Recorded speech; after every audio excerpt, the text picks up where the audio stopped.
Once upon a time, fairy dust came from where you'd expect, from fairies. I was only a cub, so I don't remember much of what the city was like back then, but I have a strong sense that things were different. Dreams could come true. You read about it in the paper. I've seen the clippings. Mrs. L has some of them pinned up in her office. Pauper girl gets a fairy visit, elevated to life of luxury. Pumpkin into parlor car overnight. And one day, the miracles dried up. The fairies stopped, drifting down to bless us with their charms. All at once, they were gone. It happened like magic. Okay, I'm gonna go out from the whispering because it's sort of hurting my voice. I made honey ginger tea. It was months before anyone ventured up to Eden. Back then, there was no road that could take you there. City planners had yet to build it, which they did with private funding from the Matargist, the Emperor Skyway, they called it, a coiling ribbon of suspended asphalt. When they finally arrived, there was nothing there. Eden was a ghost town. The streets were deserted, the houses. Girlfriend experience. Hi, Carlos. Welcome, welcome. When they finally arrived, there was nothing there. Eden was a ghost town. The streets were deserted. The houses locked and empty. The fairies, as far as anyone could tell, had abandoned us. Good freaking eats. It wasn't long before the wealthier hominids moved up there. There had always been an unofficial division between us and them. Oh, thank you, Bacon, for the sub. Thank you. Mwah. It wasn't long before the I was there. The big thaumaturgical companies took over. Enchantment for all, they promised. They began mining dust runoff from quarries outside the city. Magic that had seeped into the land from the fairy days. Good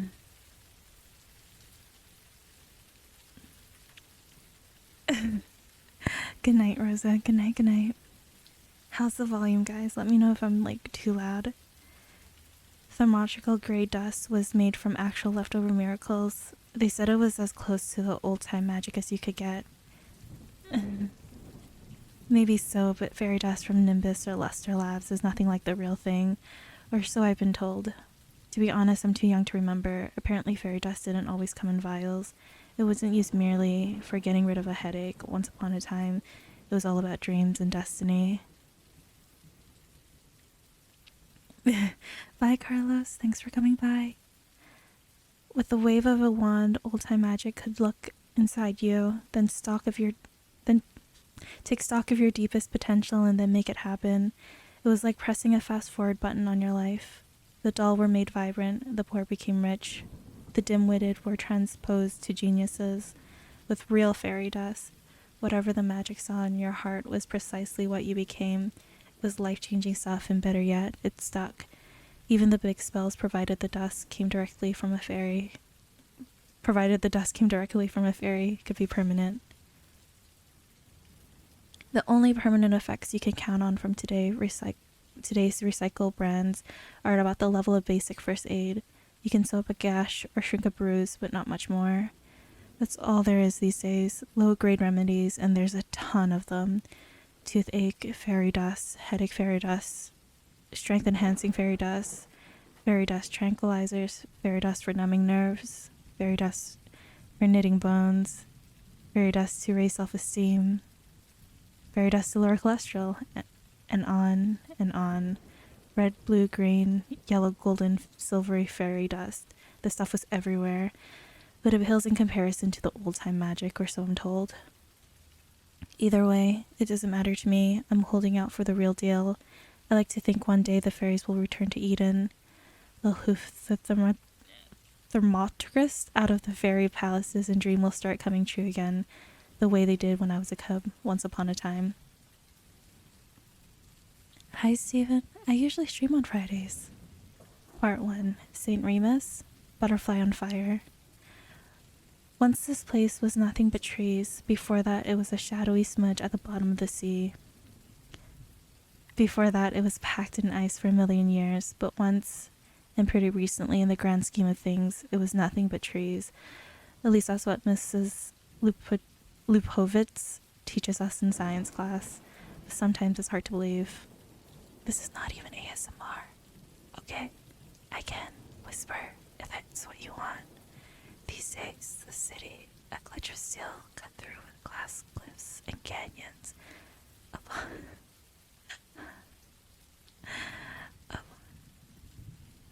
Canyon of cement. The only trees are the deadwood sprouting from the endless plains that surround the cities on all sides. If you look out through St. Remus's west wall, you can see them. The branches rising up like grasping hands.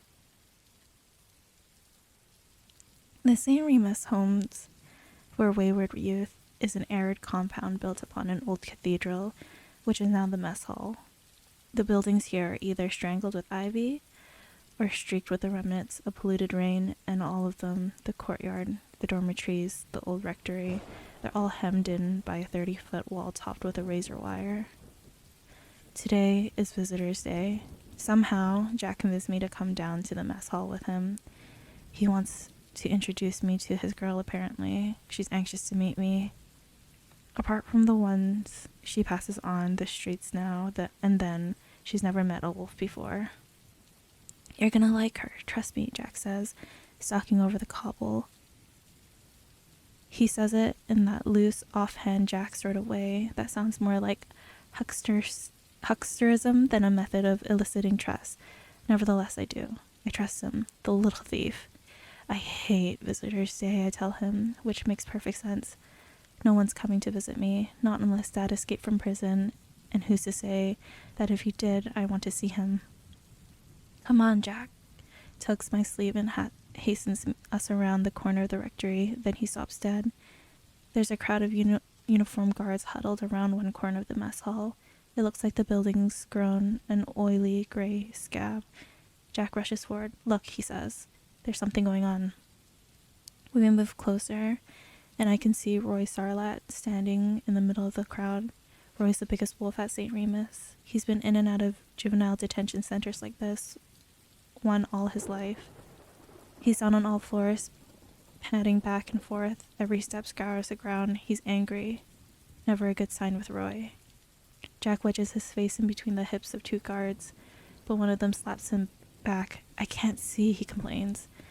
Let me up on your shoulders. Before I can say no, Jack's scaling my back like a gecko. Roy paces and growls inside the tightening corral of guards. For the moment, Jack's forgotten all about the girl waiting for him inside the rectory. He's perched on my shoulders like a sports fan in the cheap seats, winding his fingers into the hair on the back of my neck, pulling himself higher. Both of us know we're in for a show. Roy opens his mouth, teeth glistening, and growls from deep in his gullet. Anybody comes near me, he says, and I swear I'll use these. His jaw is wide open, and he clamps them shut, snapping crooked fans together and launching out fireworks of spit. It's a clear show of ferocity. Teeth are the taboo, and just not here at St. Remus. Yes, I sigh. I made it, don't worry. Thank you. Break out the choppers while robbing a market stall, and it goes from petty larceny to felony in a snap, no pun intended. If Roy starts biting, it'll be an automatic week in lockup. I got family in there, he growls, and I mean it. Anybody comes near, he claps his jaw again. There's a phlegmy voice from within the thickening crowd of guards. Did I hear you say anybody? Because I don't think that's what you meant. The guards shuffle and murmur. The crowd parts, and Gunther lumbers into the open. Sorry, Roy, he says. You know the rules. Can't let you in until you been search. Roy growls again. More saliva squeezes out through his teeth. The muscles in his legs knit together and swell. Gunther grins and starts rolling up his sleeves. His truncheon hangs heavily from his belt, but he doesn't need it. His arms are already thick as the trees we never see. All the guards at St. Remus are goblins, or globs, as we inmate calls them, and without a doubt they're the nastiest breed of hominid. But Gunther is in a class by himself. while every glob in the world is a huge, ugly, snaggle-toothed, knuckle-dragging, short-tempered, vulgar, with all the delicate charm of a city bless, just before it runs you over. In Gunther's case, all of that would be a compliment. Hi, 138. Thank you. Mwah, mwah, mwah. For the follow. Thank you. Fair enough, he says. Let's do this the hard way. Roy, of course, is the kind of candidate who's always prepared for the hard way. His long, white body leaps up so fast as a streak of light. Gunther, meanwhile, stupid Gunther, should have seen it coming from what Roy... See, it's coming, what with Roy down with his ribs in the dirt, ears slicked back, 3 of Roy's claws catch Gunther's cheek, and 3 matching spurts of pea soup goblin blood splatter on the stuccoed wall. The splotches hang there for a second, then start a syrupy descent. Up above me, Jack whistles. "Oh man," he says. "Roy is so dead." For a second, Gunther stares. You can see that the sudden pain in his face startles him. He stands there dumbly, gaping at the blotches of the wall, stains of his own blood. Meanwhile, Roy rears up for another pass. He lunges again, but Gunther's not slow-witted the second time around. He claps his ape-like arms together, catching the big wolf by the throat. Roy spits and gnashes. His eyes dart everywhere at once. He's a huge guy, over 6 feet when he stands up straight, but with his throat crushed in Gunther's huge mitt, Roy's a stuffed toy, limp and lifeless. He bats his arms weakly against Gunther's barrel chest, then against his drum-like paunch, and then not at all. Both his arms go limp as wet rags. Yes, hi Newton. Hello. We are doing a reading ASMR, and then we have a small, short girlfriend experience after.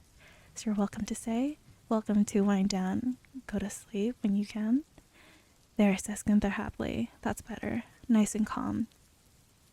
He holds Roy aloft with one hand, teasing the wound on his face with his other one. Wolves, he said with a sour expression. Filthy animals. Ought to lock up the lot of you. He brings his hand away from his face and examines his blood. It's thick and gluey and slung between his fingernails like cobwebs. Even still, he says, pausing in thought, it was a nice shot. He grins like a connoisseur, licking his fingers clean. He turns his attention back to Roy, the panting wolf draped over his arm like a flimsy coat. How about we clean up this mess you made? He presses Roy's head against the wall and starts wiping. The blood splatter morphs into the shape of a melting insect, a deformed fairy, a butterfly on fire. Gunther grins at the mess he made. Good, he says. All clean. He looks over his meaty shoulder at the other guards. Okay, he's ready now. Get in here and search him. 2 of the guards come forward and rifle through Roy's pockets. All they find is an envelope, sky blue paper, containing some sort of letter. They pass it to Gunther. Roy barely notices. He's lolling in and out of consciousness now, the silver thread of drool spilling over his lip. Gunther is more amused than anything else. Well, what do we have here? He drops Roy in the dirt where 2 of the guards pin him down. Don't, Roy mutters. Gunther opens the envelope and takes out a letter, handwritten on a matching baby blue paper. Paper. His lips move as he reads, and he smirks, the gloating smile of a bad winner. Roy looks up from the ground, shaking his great white head. On my shoulders, Jack clenches my hair and pulls. I can't see what it says. He's waiting for Gunther to read it aloud. But that's not what happens. How sweet, says Gunther. He slides the letter back into the envelope. Let him up. He can go in now. Jack spits on the ground, narrowly misses my shoe. Hey. He shakes his head and comments simply, that sucked. Then ever the acrobat, he rolls off my shoulders and flips to the ground. We didn't even get to find out what's in the letter. Maybe it's private. Jack shrugs. Whatever. Let's get inside. You can meet Siobhan.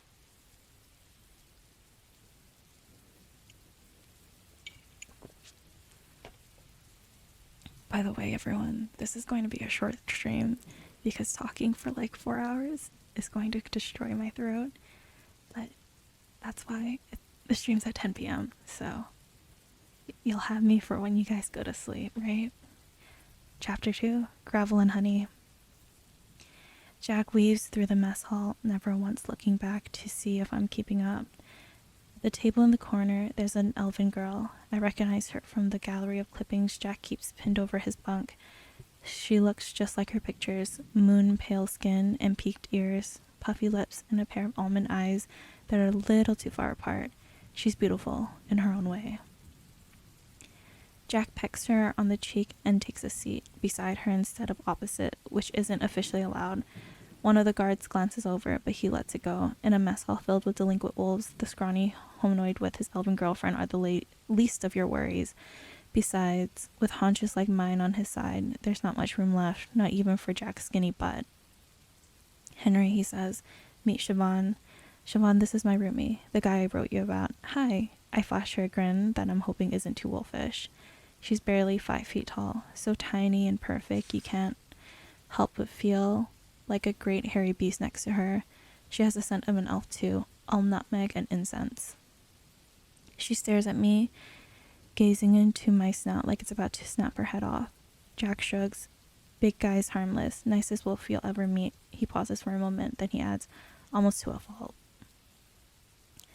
Siobhan casts her eyes around the room. It's not official policy, but we all know St. Remus is pretty much exclusively for Animalian youth. The room is bristling with the usual suspects, wolves, foxes, and ravens, with a few wayward mules and hedgehogs thrown in for good measure. Jack's the only hominoid here. If you're so nice, Siobhan says to me, what are you doing in this place? Well, Jack whispers, taking the opportunity to slide closer to her.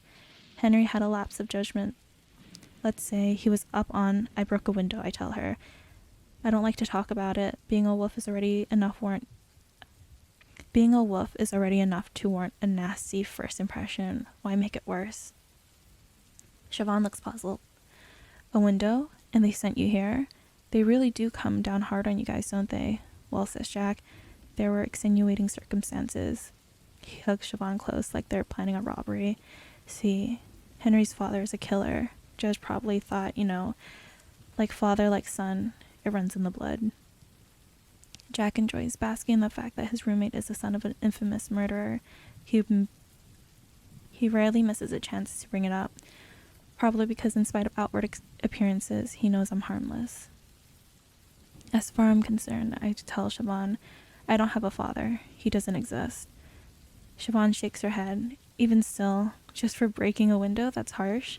She reaches over, almost as though she wants to pat my paw, but she stops halfway and pulls back. Anyway, she says, you don't look like a killer to me, and I'm an elf. I'm pretty good at reading folks. Hi, Yoshio. How are you? Welcome, welcome. We're reading Dust City. Wait 1 second, guys. Let me do something really quickly. I forgot to do this before. I'm just gonna change the title.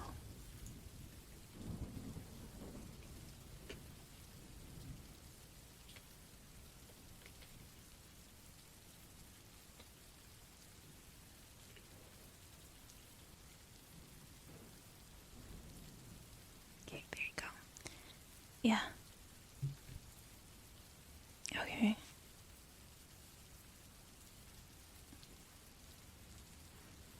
Jack agrees, and that's why she's hooked up with me.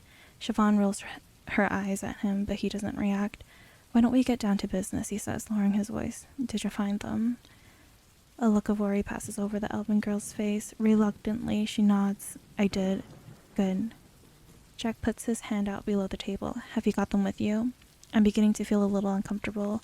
Would you two prefer to be alone? I start to rise, but Jack weighs me down. Sit, you'll draw attention to us.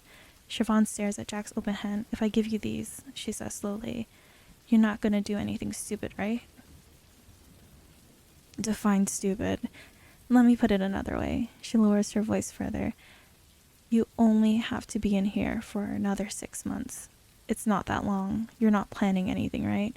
Trust me, he says. I can even smell the sincerity on his breath. I'm not planning anything. I just feel, I don't know, sort of naked without them. And they are good to have around, just in case. I can see his fingers opening and closing below the table. Siobhan looks at the guard standing by the door. Lucky for us, he's ignoring our little confab. He's paying more attention to Roy, who's only just now stumbling in, coughing and wheezing. His woozy eyes search for unfamiliar faces. Ripples of apprehension churn the air. Rory Starlet has that kind of effect on a room.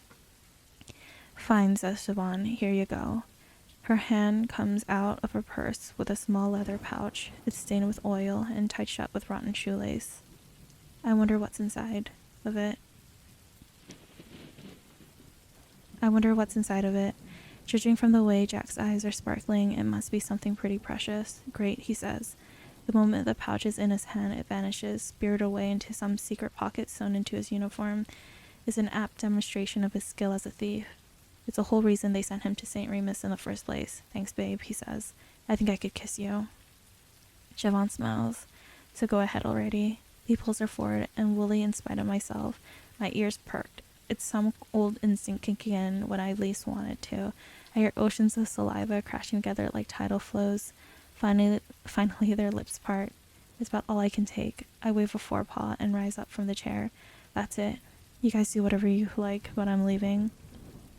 Hi, TK. Welcome, welcome. Both of them look at me, apparently bewildered to find I'm not into visitor day voyeurism. Jack stretches across the table. Sorry, big guy. We'll cut it out. You can stay. But my mind is made up. Nice meeting you, Siobhan.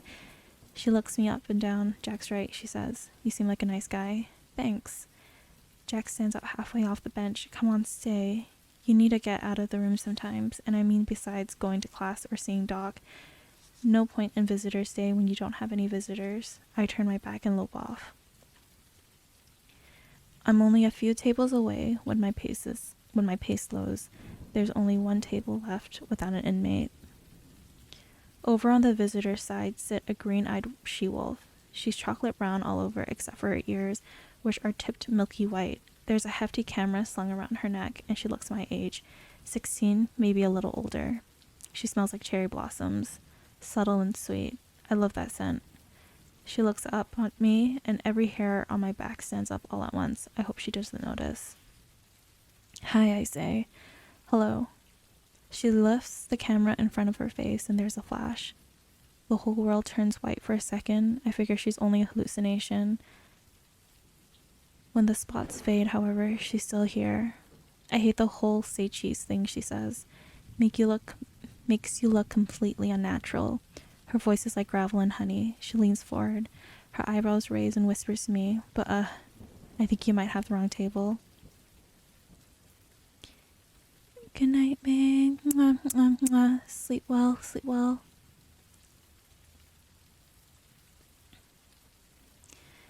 My thick canid brain sends a message to my feet. Idiots, keep walking. She just told you to scram. But the wires get crossed, and it's my forepaw that springs to life, reaching across the table. My name's Henry. Fiona.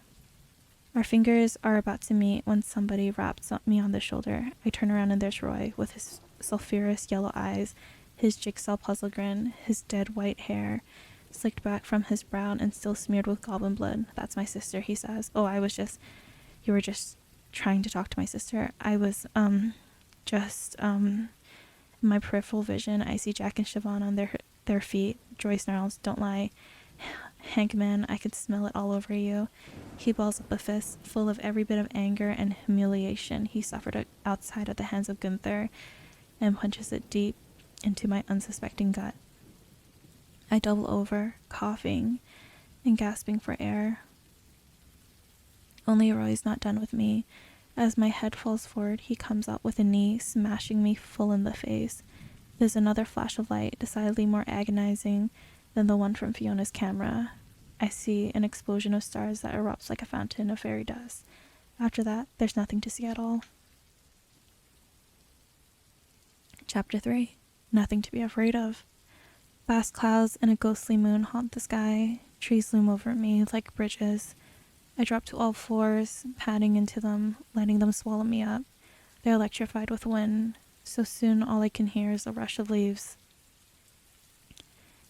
Shadows and moonlight cling to the inside of my eyelids. Everything's heavy, smothered beneath too many blankets. My head's been replaced with something weightier, an anvil, maybe a team of blacksmiths hammering away at it, so yeah, I don't feel good. A hot stream of fluorescent trickles through. I sniff with my snout, but the only thing I can hear is the smell of nothingness. Of a room wiped clean, so I pry open my eyes. A ceiling sags above me, a water stain creeping out from the corner. The left side of my face is puffy and tender. Good, says a familiar voice. You're awake. I was about to call the ambulance. I turn my head and a swallow of breakfast bubbles up. Headed in the wrong direction, but I manage to keep it down. The kind of face of Mrs. Lupovitz floats into view, a gray and motherly cloud. Lie still, she says. Mr. Sarlacc gave you a nasty concussion. She winces over me. Look at that face. She turns to a glass cabinet full of small brown bottles and plastic vials. I've got just the thing. She opens the door and takes out a plastic canister of fairy dust, glistening and silent in its tube. The powder lurking within its soothing ocean blue variety.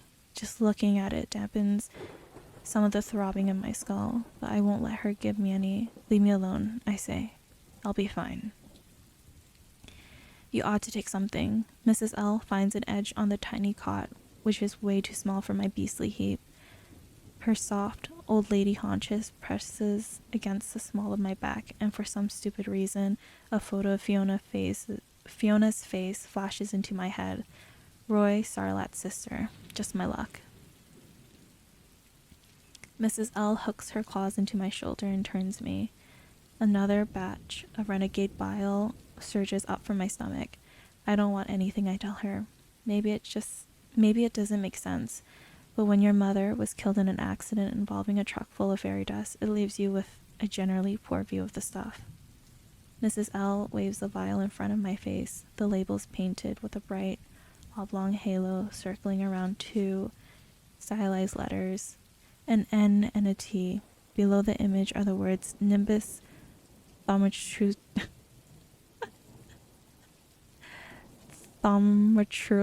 Inc. It was a Nimbus truck that crushed my mother. This is just about the mildest blend available, Mrs. L tells me.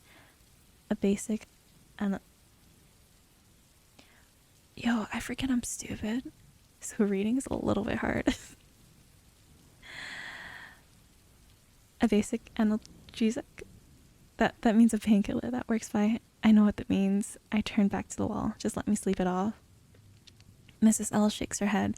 Sleeping is absolutely the worst thing you can do. Either you take this now or I'll be forced to call the hospital. And believe me, they'll make sure you take something 10 times more potent than anything I've got here at the home. I ignore her. I shut my eyes and watch the darkness swim around my head like a heat off a summer highway. Did you guys hear that? Give me 1 second. For you guys. I ignore her. I shut my eyes and watch the darkness swim around my... I ignore her. I shut my eyes and watch the darkness swim around inside my head like heat off a summer highway. Sometimes I can be pretty mullish. Do you have any idea what you look like right now? Why? What do I look like? The vanity card. Well played, Mrs. L. See for yourself.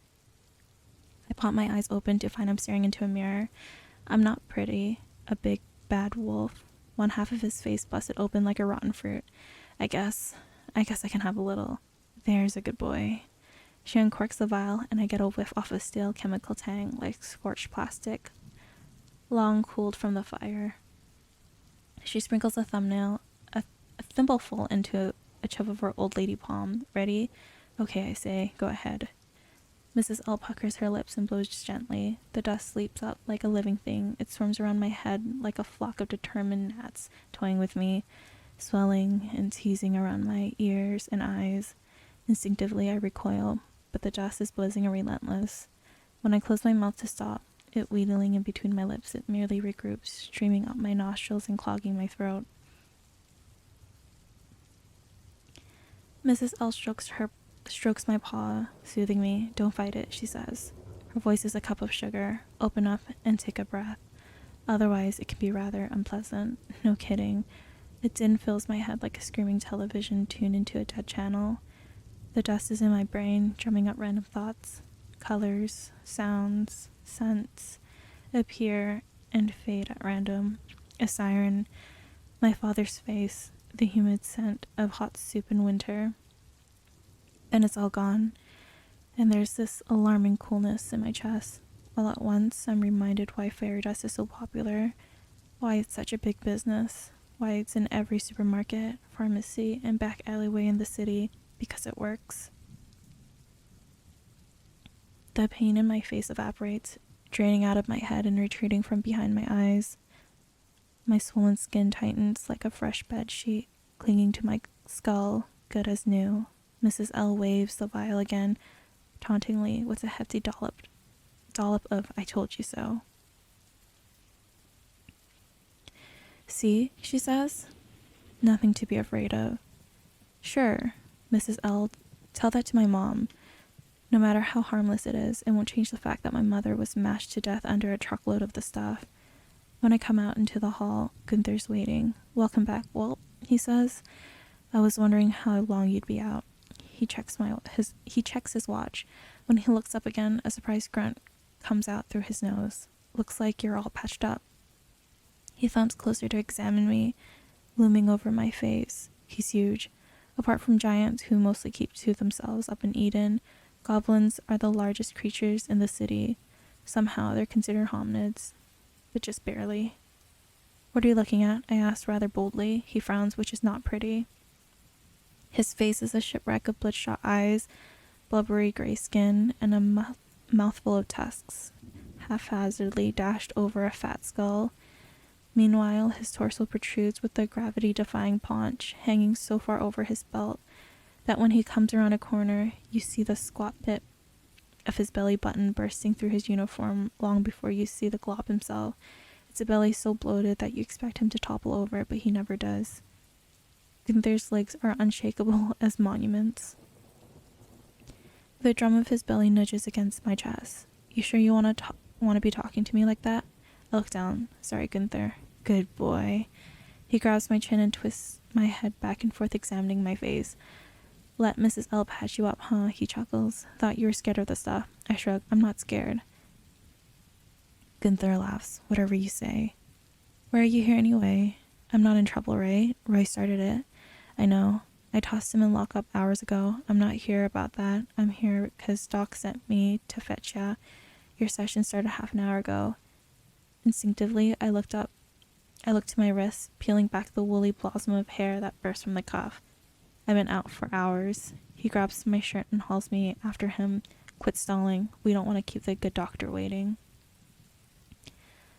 Every wall in Doc's office is lined with brimming cases.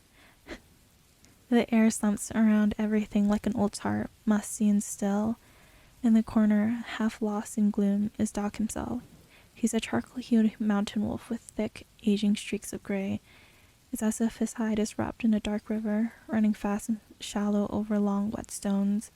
It gives him an impression of speed, like Doc's always moving a little quicker than the rest of us. "I've been informed," he says without looking at me. "You were caught in a bit of a bust-up this morning." In the stillness of his office, Doc's voice has a soothing quality, crumbly and sweet like a rich pastry, one that's slightly burnt around the edges. "Yeah," I say. My tail dips shamefully between my legs with Roy. Doc nods, but he doesn't turn around. His attention remains focused on the easel before him. Doc's always painting. Nature scenes, trees, meadows, valleys, rivers, all done in photographic detail. He's a difficult case, that one, our young Mr. Sarlat, yet I found that if you dig deep enough, you'll find he always has some reason, albeit misguided at times, for his acting out. He thinks I was hitting on his sister. "You see?" Doc's brush pecks the canvas one last time, and he turns to me. His face is cadaverously thin, balding with age. "I knew you I knew there had to be something.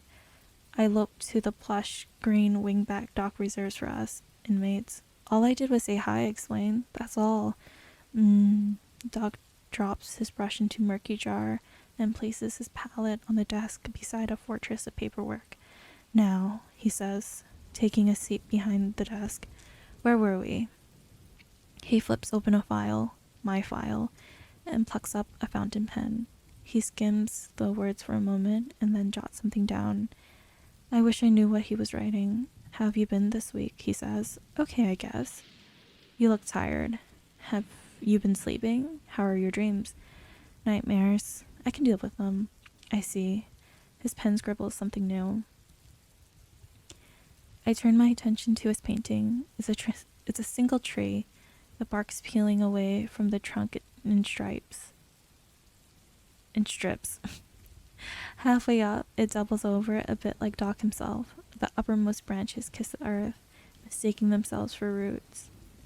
The genuine roots twine and lollop over one another like a pile of worms before finally burrowing into the earth. The Juniper Tree, he tells me, following my gaze. I'm quite proud of this one. Thank you for the lurk, Shadow. Thank you. Looks creepier than your usual stuff. It's a real tree, in fact, growing right here in the city. Fascinating root structure, don't you think? That's what attracted my interest. I always find I'm drawn to the roots of things, foundations, underlying causes. He trails off, lost in thought. Must be nice to get a break from this place once in a while. Doc comes in a couple times a week. I'm not sure what he does with the rest of his time. Mrs. Lopovitz tells me you took a fairy dust remedy following your injury. She said I had to. I had a concussion. That's good. I'm proud of you, on account of your misgivings about dust in general.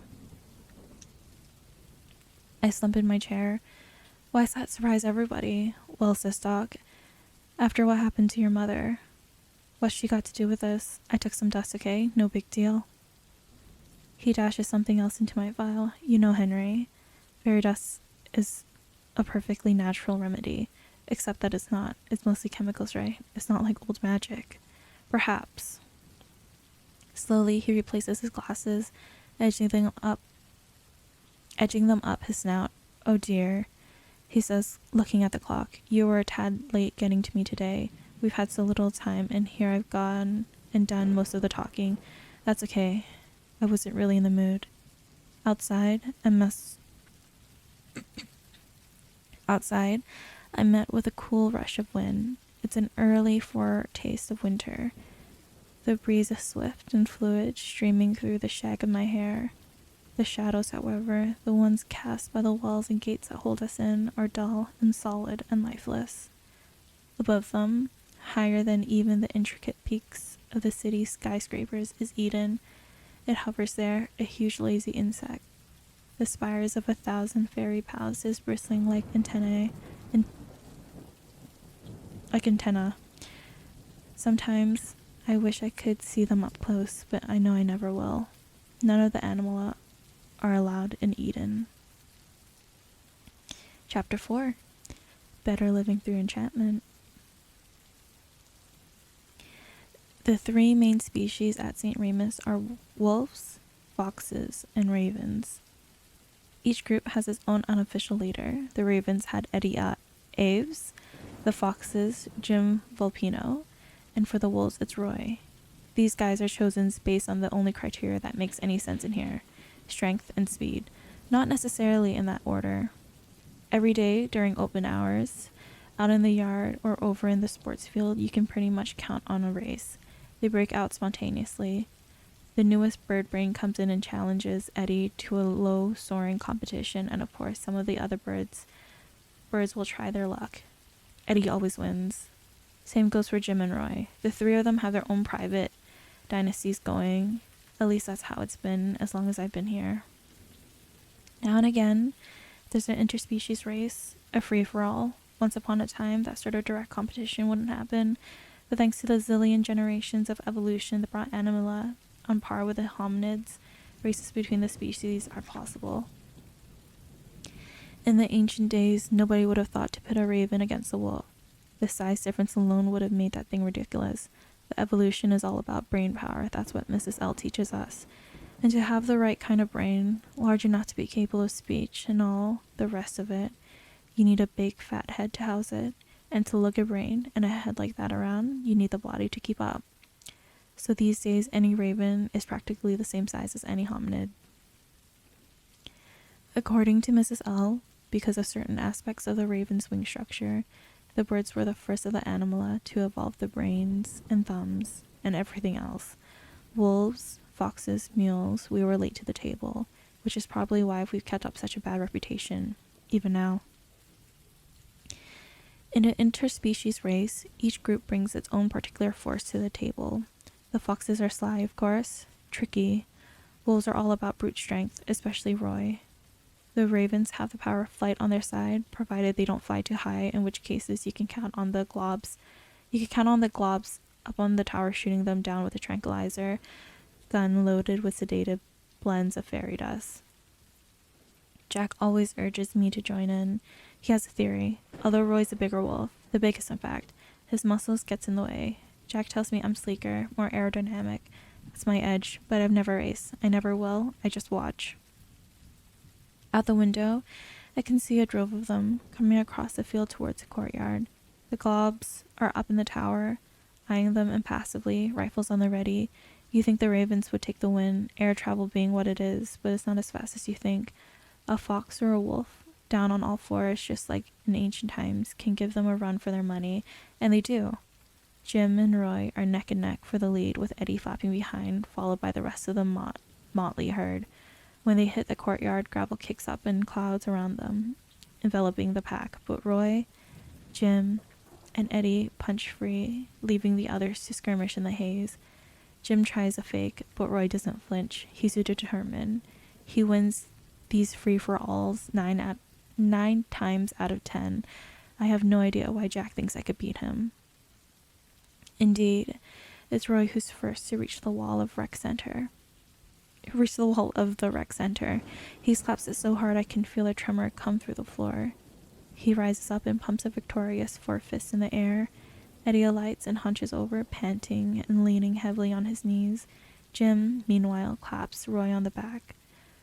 But we can all see its begrudging gesture. The others, the losers, falling behind, sputtering like old engines. You could have won that, Jack comments to me from across the room. He's over by the TV that's bolted high in the corner. He has a remote in his hand, and he's carefully pressing the buttons, but nothing's happening on the screen. The TV's stuck on the news. I shake my head. Not my thing, I tell him. We're sitting around the rec center, a large L-shaped room, perpetually shedding its skin. The walls cast off paint and snowy flakes, and the edges of the floor are feathered with hairballs and grit. Board games in sun-faded boxes populate the shelves near bare ping-pong tables. The pool table is piled with swollen paperbacks and garbage. It's been like that ever since some fight broke out in here years before my time. Apparently the cue ball was used as a blunt instrument. Hi, how are you? Thank you for the head pet. Thank you. Most of the time, we loll away our open hours on the moldy couches watching TV in a vain attempt to keep up with the world outside. That's what we're doing now. Me, Jack, a few other outsiders, meaning beasts, with not enough of their species getting into trouble to throw together a gang.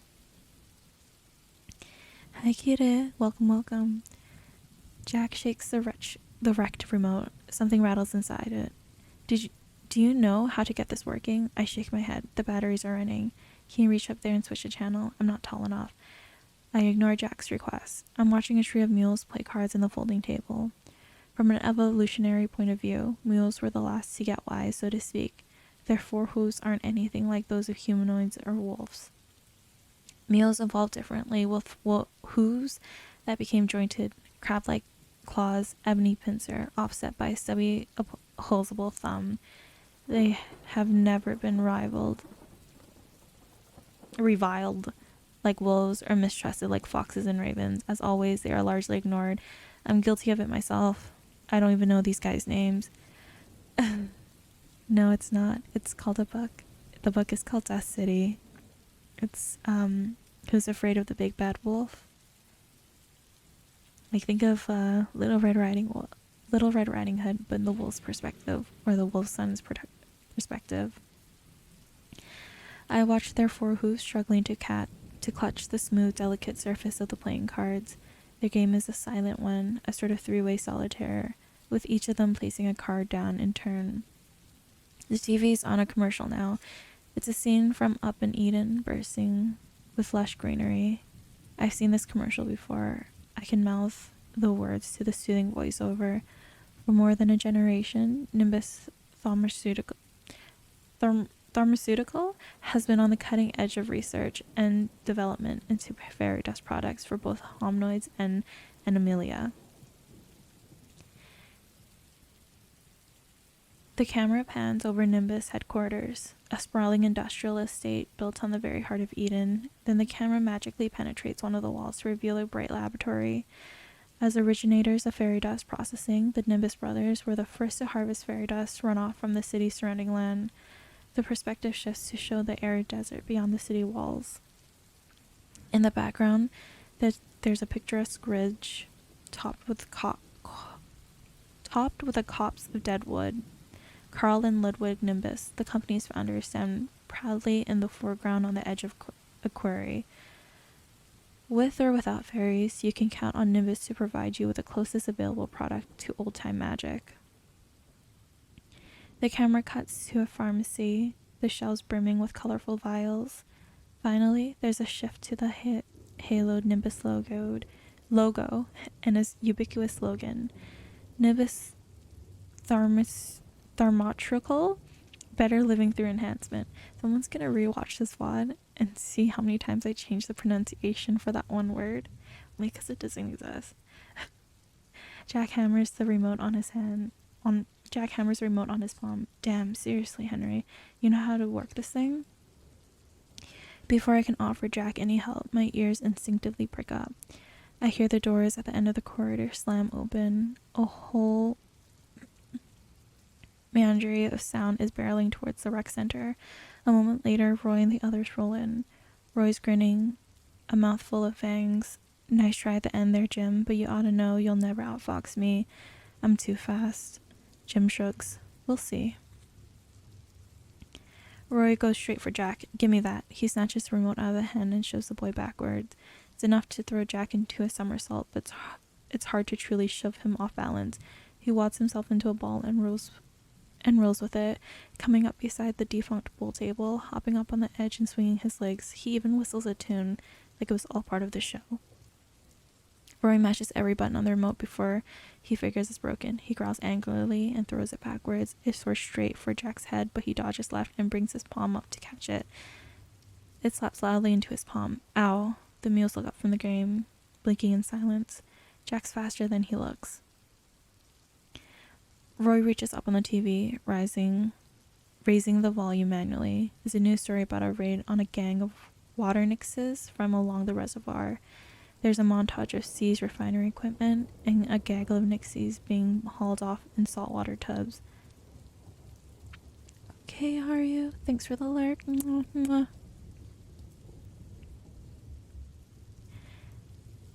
Roy settles into a nearby armchair. We missed you in the race, he says. Too chicken, I guess. It's not my thing. It ought to be. You're a wolf. Didn't anybody tell you? He stabs a paw in Jack's direction. Quit hanging with the baldies. Run with us. I'd have a lot of fun making you eat my dust. I try to avoid dust whenever I can. Whatever. Roy turns back to the TV. Once I get out of here, I'm gonna get some work with those guys, see? Nixies. There's the only one who'll give a wolf a decent break. He points idly out the window. And that is also why we race, is practice. Hank, man, like an investment in the future. Face it already. You gotta live up to your species one of these days. He looks at me sideways. Don't you want to make your father proud? No, I tell him. I don't. Roy opens his mouth to say something, but he interrupted when Eddie flaps in. Cheat, he squawks. Roy chuckles. We can all see Eddie's feathers are badly ruffled. You cut the corner by the rectory. Roy picks something from his teeth right from back in the molars, it comes out tied to a string of spit, and Roy flicks it down at Eddie's feet. I'm trying to watch, he says. The screen's full of police tape and flashing lights. Eddie takes a step forward. Admit you cheated. We all saw it. Right, Jim? Jim says nothing. He's staring at the screen too. Admit it, Roy. Tell everybody how you... Robert Paul lashes out. He catches Eddie by the neck, and the poor bird comes right off his feet. Only this time it's not on his own power. I can easily imagine Roy crushing Eddie's larynx with a pop of his fist. Excuse me? Roy rises from the chair and pulls the bird in close. Eddie's hard, black eyes bug out like a frog's. I think you're the one who's got something to confess. Eddie's focus starts retreating to someplace inside his avian skull. His beak hangs loose, and a wormy tongue lolls out. Roy puts his snout to the bird's cheek, almost like he's giving him a kiss. You need to admit that you are lying, he whispers. I won fair and square, didn't I? But Eddie can't admit anything. He can't even speak. He twitches with his feathery arms hang limp. He twitches and his feathery arms hang limp. But Eddie can't admit anything. Oh, I reread that. Put him down, Roy. It's Gunther, finally dying to intervene. Whatever. Roy loosens his grip, and Eddie, belying his species, dropped like a stone. Roy giggles through his snout. Not much of a flyer, I guess. Maybe that's why you lost. Roy settles back into the armchair. It creaks like a sinking ship under his weight. The other ravens move to help Eddie up, but Roy glares at them. Let him lie. They know better than to argue with Roy, so Eddie stays there for a while, splattered on the floor like spilt soup. Gunther says nothing. He fades back into the corridor, leaving the rest of us to watch Eddie floundering on the tiles. There's a certain tenseness in the room now, and since nobody knows how to elevate it, we simply turn our attention to the television. We watch it in silence for a long time before Eddie finally scrapes off the tiles. He stumbles away, wingtips dragging behind him. Chapter 5. Bubble of Mud. Jack and I... This might be the last chapter, guys, by the way. Jack and I are back in the yard, sitting in our usual spot. It rained all night, and the field's nothing but mud. Through the damp haze, I'm keeping an eye on Gunther. He's propped against the wall of the dormitory, laughing with other guards. Jack's twisting his toe, digging a little trench in the mud. Got a letter from Siobhan yesterday. I nod, gazing through an open section of exterior wall. It's been patched with triple panes of chain link. How's she's doing? Says she'll come visit again, real soon probably. Jack untucks his shirt. Underneath, instead of smooth pink skin of his belly, there's a vanilla folder. Got something for you, he says. He slips the folder out of his pants and places it on the dull rock between us. The color blends in, almost to the point of invisibility.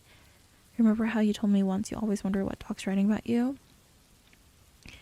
I suddenly realized what Jack's done. You stole it? Jack smiles, but it's only half-hearted. It's what I'm good at. You probably read it too, so now you know everything about me, right? About how my mother, my nightmares, nah. He digs his foot deeper into the muck, which is not to say I didn't read it, because I did. Well, sort of. I started to, but here's the thing. It's the wrong file. Then why'd you say it's for me? I saw the one that said, "Welp," so I took it, except it's not yours. Whose is it? Your dad's. Acting on instinct, I grab for a file, flipping it open. Dear Henry, you must think, hey. Jack yanks my arm. I'm so gutted with shock I lose my grip. Jack lays the file back on the stone. Someone's gonna see. That's my dad's handwriting. Jack's eyeing the rectory. You can read it later. He sent me a letter? I can see the thickness of the file. There's more than one. How come I've never got them? Jack taps the folder. I think your dad wants to see you. So did you read them? A little. I think maybe Doc thought reading them would screw you up or something. My eyes burn into the bland manila. If the guards find out I have this, they'll not only take it back, but they'll figure I stole it. I need to find out what Dad wrote. But I'm staring so hard it feels like someone will notice, so I tear my eyes away. Why would Doc keep them, I wonder? Through the patch of chain link, I could see the ridge that runs along the edge of the city, out where the quarry starts. There's a dirt road out there, bypassing the school as it cuts into the overpass. There's a vehicle speeding down the ridge. It's probably a delivery truck. Probably from Nimbus. They're always driving too fast. They never stop for anything. I turn back to Jack. I need to read it, I tell him. Jack nods. Let me hold on to it for now. With one swift motion, he slips the file back from under his shirt. You're coming, right? They're gonna think you stole this. What? Coming where? He dips one hand into the folds of his uniform. It comes out with a battered leather pouch Siobhan gave him on Visitor's Day. He tips it, and a big seed about the size of a pea dribbles into his palm. He holds the seed in his fist and pokes his foot into the ground, which leaks back at him, spongy with stale rain. What are you doing? My head's swimming. Let me see the file. Jack doesn't answer. The truck coming down the ridge races through a puddle of sunlight and flashes suddenly, blinding me.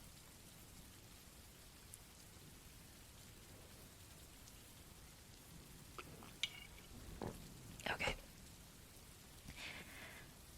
Jack doesn't answer. The truck coming down the ridge races through a puddle of sunlight and flashes suddenly, blinding me.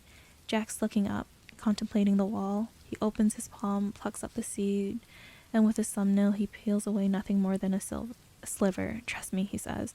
Your dad wants to see you. The truck is down the ridge now and coming toward the school along the lone highway. Only now I see it's not a truck, it's a little convertible, a fast one. Jack drops the larger chunk of the seed back into his pouch, slipping into the mysterious folds of his shirt. I rub my forehead. I'm sweating. Can I see the file? Jack ignores the question. There's still some of the old magic left in the city, but it's rare, so you have to know when to use it. He works his tongue inside his mouth, stirring up spit and drooling a drop into his palm. With a fingertip, he pushes the flake around to moisten it, then he tosses the mixture into the pit he's been digging with his shoe. As soon as you see a nice sturdy vine, he tells me, grab hold, but don't wait too long. Only use this sliver, see? So it's not gonna last long. He refills the trench and temps. Sit down. Jack? Hi, Vic. How are you? How are you doing? Jack. He gets up and retreats a little pace back towards the school. I'd get out of the way if I were you. Good advice. In the spot where Jack tossed the sliver and his spit, the moist earth is swelling up in a bubble of mud. The fiddlehead of a sprout pops through the center, green and leafy, and unfurling like a fist into an open hand. Then, with the miraculous speed of magic, it whips against the wall and begins to climb. More green tendrils. Sandy and swell, that's good to hear. More green tendrils split from the stalk and twine around one another until the main trunk is as thick as I am. It's some kind of plant, half grapevine, half oak tree. I can hear them shouting from the admin buildings. Here. Jack pulls a piece of paper out of the pocket and slaps it into my paw. In case we get separated, this is where I'll be. He steps up and latches a fist into one of the rising vines. The stalk grows higher and pulls him into the air, sprinting him all the way up the wall. Meanwhile, here comes the little convertible. We turn off the road now, skidding over the arid emptiness towards us. This girl behind the wheel. She's got a handkerchief tied across her nose and mouth, and a baseball cap yanked over her eyes. Her features are obscured, but anyone who's ever seen pictures taped over Jack's bed would recognize those unmistakable eyes. Jack's at the top of the stalk now, rising over the wall. He swings his weight and tips the whole thing sideways, bowing it over the cement. The plant seems to understand him, knowing just what he wants it to do. It grows higher, and then, with all the gentleness of a new mother, slips Jack perfectly into the convertible. Hurry up, he shouts at me through the fence. Grab on. What else can I do? I step up, grasping a vine of my own, but the moment I got it in my paw, it snaps off with a quick tear. As soon as it parts from the main trunk, the vine withers and crumbles to nothing. I hear Gunther pounding across the yard, the muddy ground splashing and quaking beneath him. I reach for another vine, but before I can, his truncheon comes down on my shoulder. I sink to my knees as more blows pin me into the mud. I'm sorry, Jack yells through the fence. He slaps his belly where my letters are concealed. I should have left them for you. He points at me and I realize he's indicating the pocket where I put his address.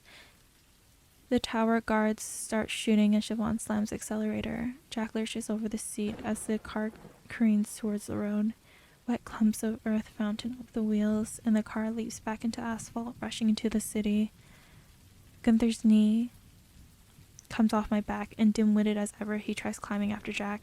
With his feet wedged in the thickest tendrils, he strains to tug himself off the ground, but suddenly the plant's deep green drains away, some returning instantly to autumn.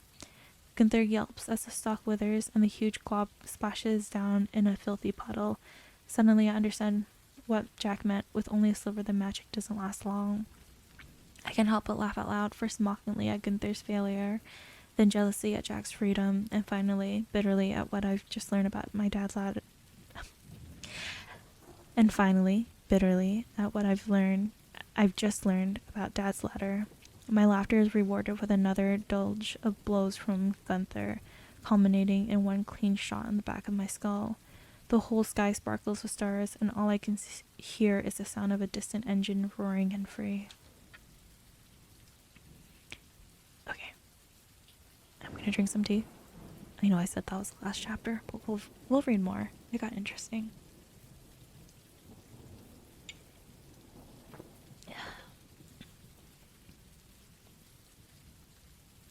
Chapter 6, Stick of Gold. The official term for lockup is rehabilitative seclusion. It's located in a building at the far corner of the grounds. It's a new one, thoroughly modern, no cobbled walls or ivy. It's merely a honeycomb strongbox of soundproof cells. Roy spends every other week in this place, but for me, thanks to Jack's escape, this is my maiden voyage.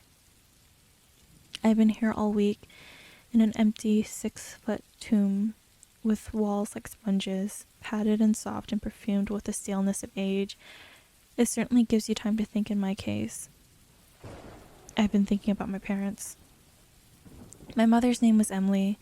She died before I was old enough to remember her. All I have are the fabricated memories you make up from old photographs, which goes a long way to explaining why inside my head she's always smiling. Growing up, it was just Dad and me. All the time, he had me convinced he was a carpenter doing odd jobs around the neighborhood.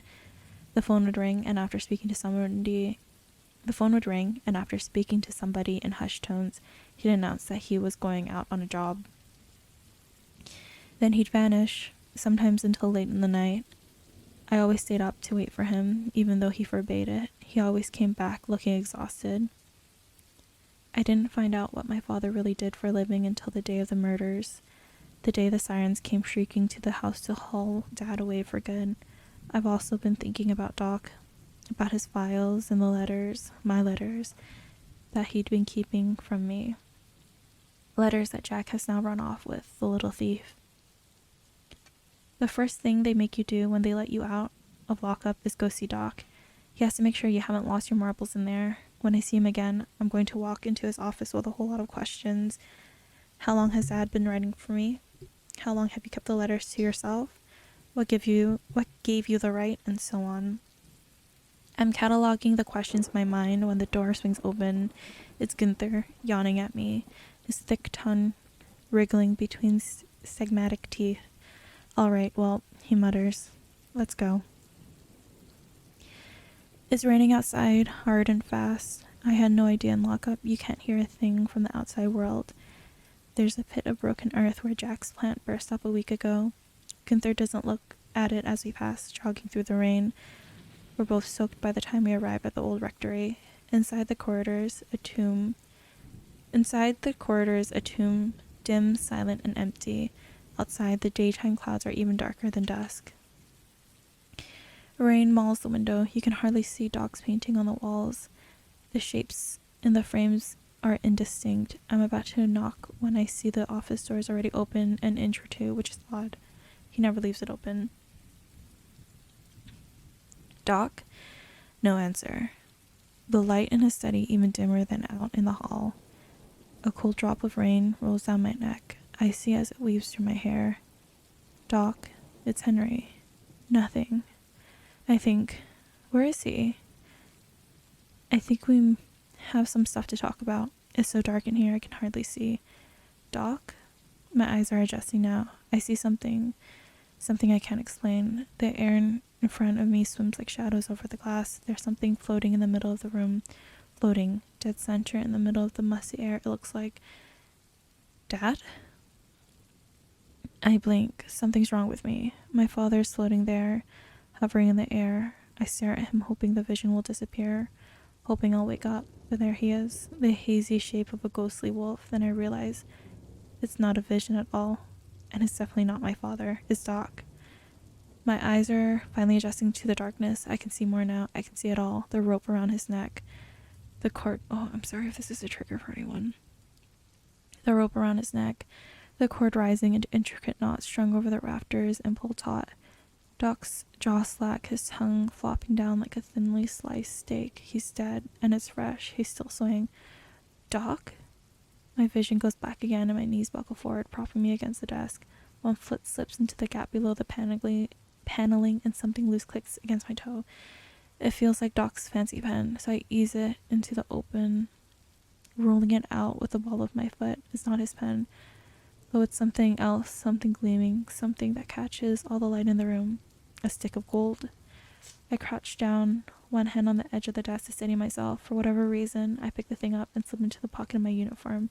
I want to keep it. I turn toward the door. Gunther? He can't hear me, I know, but I say it anyways. I call out as loud as I can, but it's no better than a rasp. You need to come here. Something awful has happened. Chapter 7. Fresh Scabs.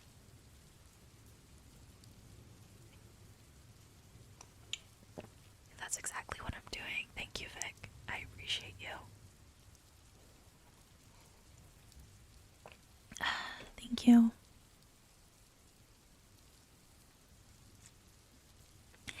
Chapter 7. Fresh Scabs. After they took Dad away, I was on my own, in and out of foster homes for years.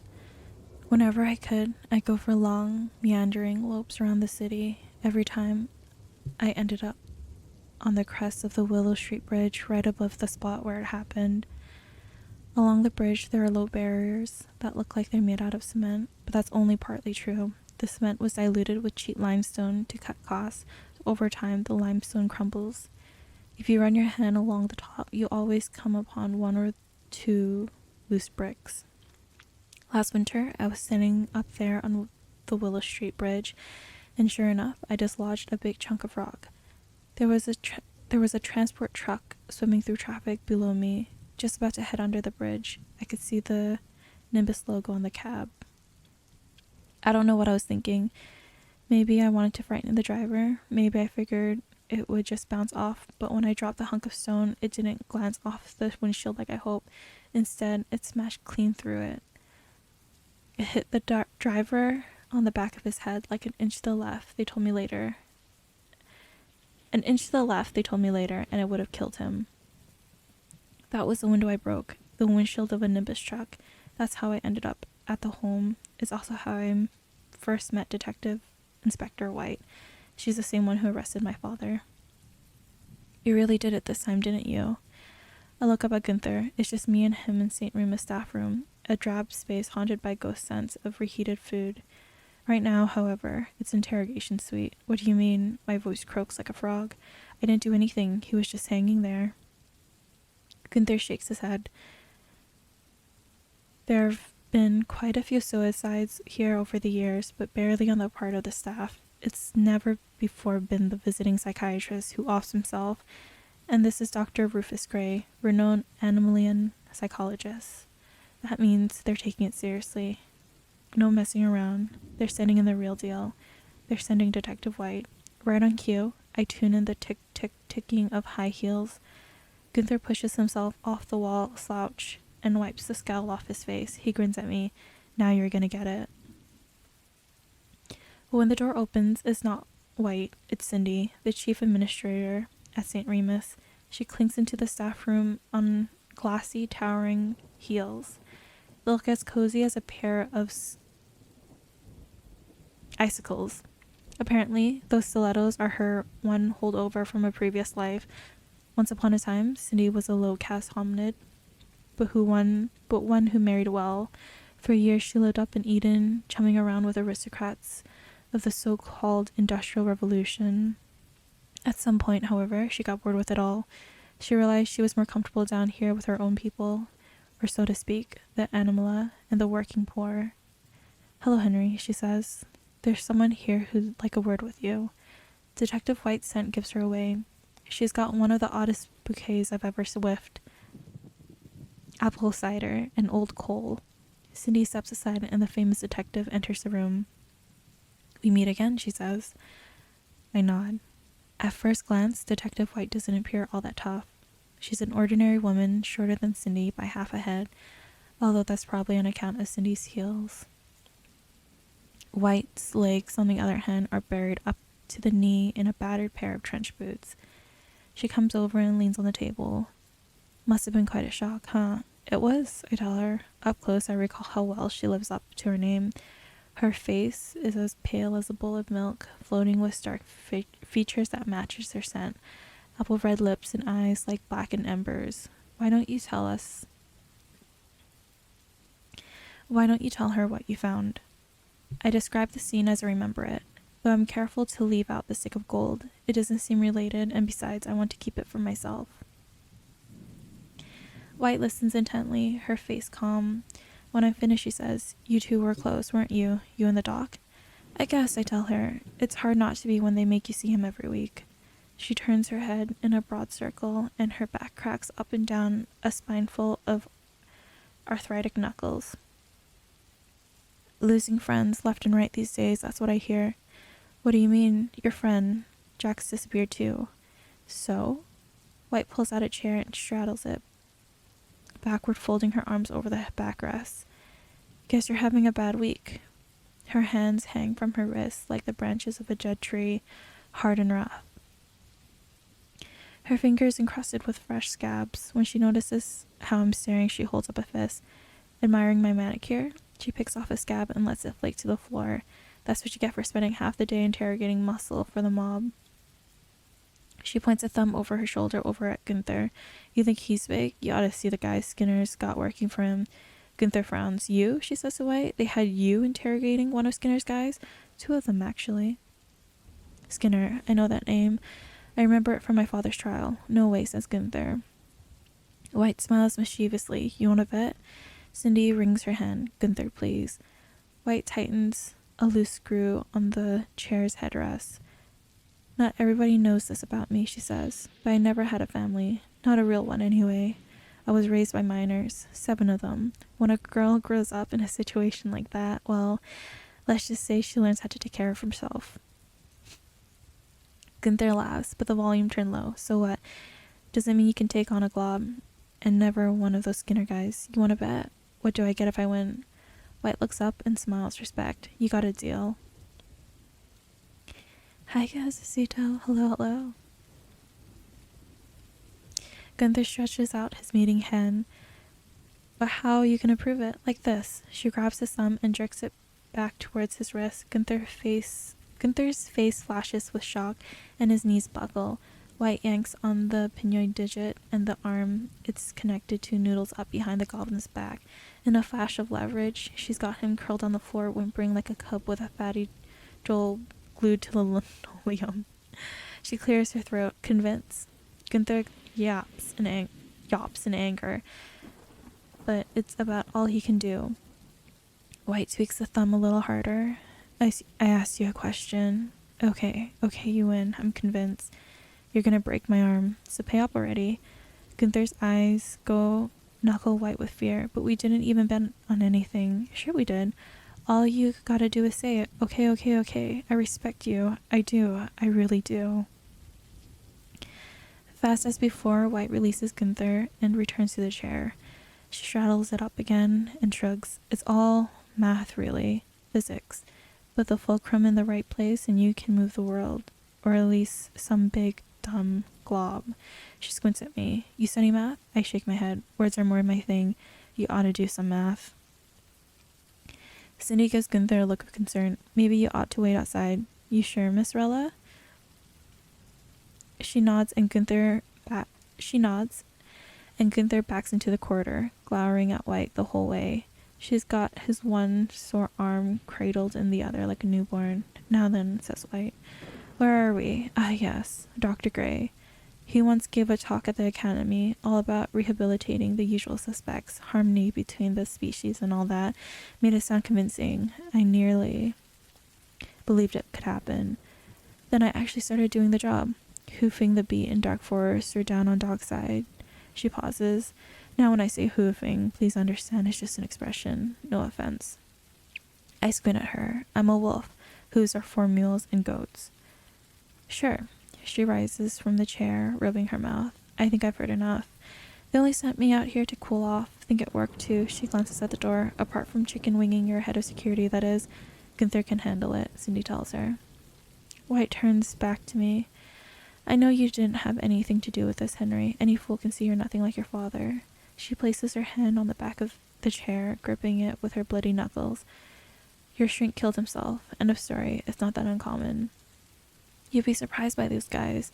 Not as stable as they make out to be, if you know what I mean. White turns for the door. I'd say I'll see you around, kid, but it's probably best you stay out of my way. She ambles for the door and throws a black-handed salute over her shoulder. Cindy and I listen to the echo of her boots, fading down the corridor, heavy-soled footfalls that thump out a slow, unstoppable beat. Thank you, Esposito.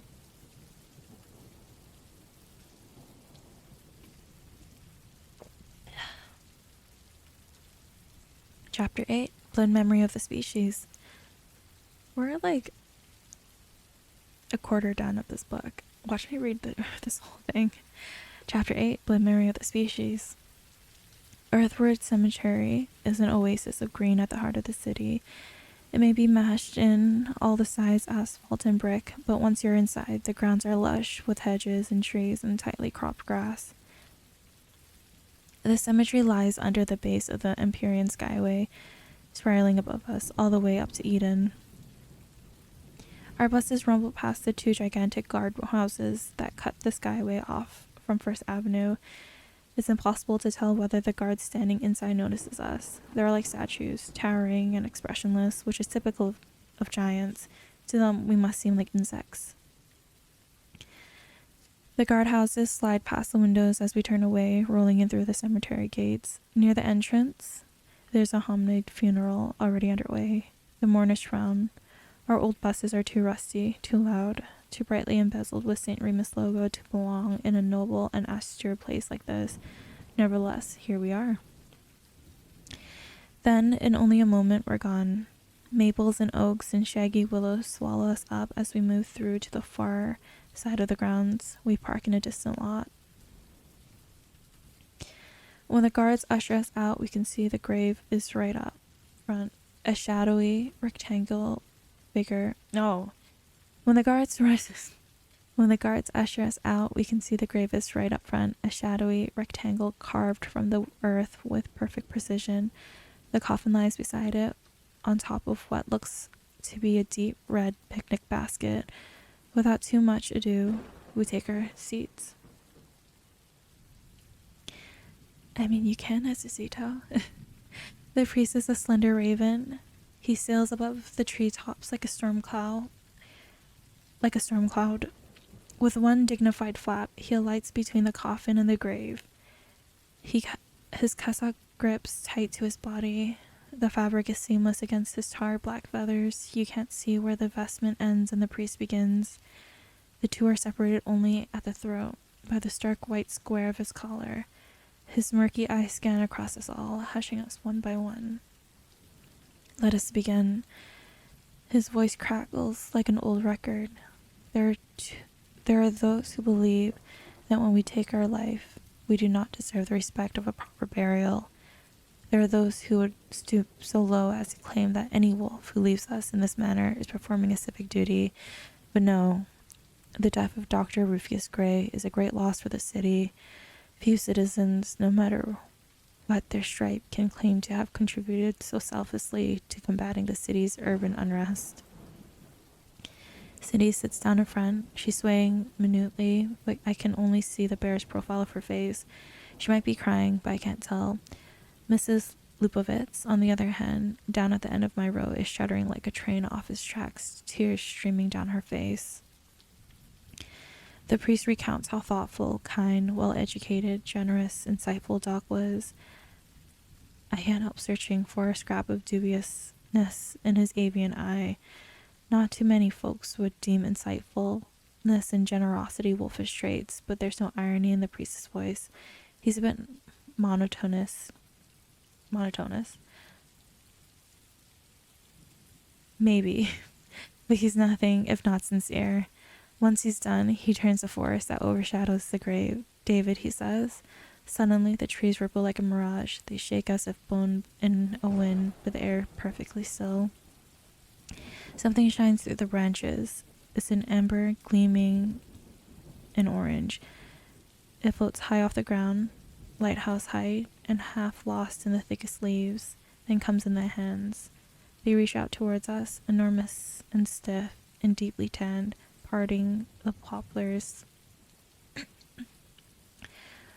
like a garden hedgerow. A giant.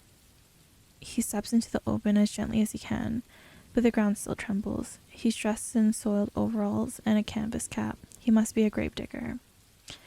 The ember is the enormous stub of a cigarette, clinging to his pillow-sized lips. The priest frowns. David, he says sternly. The giant plucks the cinder from his mouth and lets it drop. It falls, big as a meteor, and when he stamps out, the ground shakes. The priest spreads a wing towards the grave. Go ahead, David. Stooping forward, the giant gathers up the seatbelt-like straps laying under the coffin, lifting it with hardly any effort at all. The polished box floats up and then down into the darkness of the earth. With the flat of his foot, David sweeps a nearby pile of soil into the hole, burying Doc forever. Finally, just as he did with the cigarette, the giant's enormous boot tamps everything down. Thank you, says the priest. The giant nods carefully and retreats into the trees. At some point, during the eulogy, I made up my mind. Here among the cleanness of the trees, the rareness of the air, the sadness of the day, I realize there's nothing left for me back at St. Remus. Without Jack or Doc, I'm on my own, and without the letters, I'll go crazy thinking about them. Plus, I've got the slim reed of gold in my pocket, something I can pawn off once I run out of loose change. All I need now is the right exit strategy. Pebbles and stones are scattered in the grass. Maybe shards of crumbling gravestones or leftovers from what David dug up. They've given me an idea. It's probably a stupid one, misguided and half-formed, but it's all I've got. As I stand with the others, I let my paw hang down and brush the grass, scooping up the largest rock I can find. When we're all up and marching back towards the parking lot, I hang back as far as I can, right in line with the rear guard. He's bumbling along, looking nervously into the trees. That gravedigger must have spooked him. It's rare to see a giant working down in the city. Most of them live up in Eden. Roy's big white head looms over the rest, but it looks oddly small after the proportion-skewing sight of the giant. I feign a yawn and stretch, and when I drop my arm, I do it, quickly releasing the rock, letting it lob through the air at the lazy arc. Nobody notices, nobody but me. I'm watching it sail away and over and straight for Roy's head. What exactly am I going to do if, ow, Roy spins around and slaps one bewildered paw to the base of his skull. The other one jabs backward instinctively, back at the guy behind him, who just so happens to be the chief rival, Jim Volpino. Sly and quick, the fox dodges left. But Roy's even faster. He catches Jimmy on the chin, and a pair of his friends rush to defend him. In a second, the fight snowballs in an all-right campaign of fists and growls. The priest flaps up, hovering like a spirit. Please, he squawks. This is hallowed ground. The guard beside me snaps out of his stupor and lumbers into the fight. For a moment, I'm all alone. I drop to all fours between the chairs and stalk for the bushes. Behind me, I can hear the snaps of teeth, the dull thuds of knuckles against hairy hides, the shouts of the guards. I can even hear the rising percussion of hearts, in time with desperate thundering of my own, and miraculously I make it.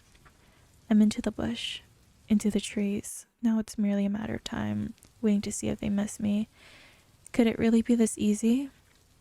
I watched them reload the buses, drenched with sweat and blood, and it isn't long before everyone's aboard. The engines start up and the wheels start rolling. Shaking his head, the priest glides off, presumably to the next burial. I look deeper into the thicket, careful to keep low. My ears slick back, my chin skims along a bed of fallen leaves. It's good to feel how naturally my fingers grip the soil. It's a throwback to the primordial times, back when forepaws and hind legs were practically indistinguishable. That's what this is, just stalking through the bush. It's a blend memory of the species.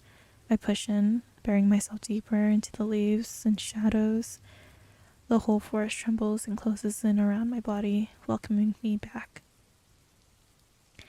What? I'm not. What? How? I know. I'm not accepting this redeem craft. I'm not accepting this redeem. I can't see. You're just gonna have me here for like 10 minutes, just like squinting. No, I've refunded you. Chapter 9, Appease the Giant. But I don't get far. I'm suddenly pressed to the earth. Something's heavy. I got some ice cream for the reading. I'm enjoying your voice reading this book. Woof, woof. Okay, I'm happy you enjoy it. Chapter 9, Appease the Giant. But I don't get far. I'm suddenly pressed to the earth. Something's heavy, like a pair of warm cushions, pounds onto my back. They come together and pinch my spine. I'm lifted off the ground, suspended in the air like a cub in his mother's mouth. Only this is one hell of a mother. You are not supposed to be here. I'm above the trees, face to face with oversized gravedigger. The veins on his tuberous nose are thick and ropey, like the roots of a tree in one of Doc's paintings. Their beard reeks so strongly of tobacco, I can feel the nicotine creeping down my throat. When I start choking, it only makes him angry. He shakes me. I flap like a hooked fish. You are supposed to be on one of those buses. Then I see it. The reason he's a gravedigger down in this city instead of living like a prince up in Eden. There's something wrong with him. There's wild empty in his eye. He's not all here. He's sleepy. This could be a problem. I hate wolves. Wolves bite, he informs me. He opens his mouth. Not a good thing. His teeth are boulders of coal, and cavernous valleys between them filled with the worst imaginable mash. The stench is, well, indescribable. He pulls me closer, but I can bite too. David, no. Somebody yells out from below. Put him down again. Put him down, please. I half expect the priest, but no, it's a girl's voice. A voice like gravel and honey. Slowly, both David and I peer down through the branches of a large tree. There she is, beautiful and improbable. Fiona, Roy Sarlat's sister. She's got her cameras aimed up at us and says cheese. Aimed up at us. Say cheese, she says. Cheese. I feel David's grip loosen ever so slightly. Fiona's cameras click and squints up at me. David's not fond of strangers. The giant nods and his mountainous head in agreement. I don't like wolves. She turns to me with a passionate frown.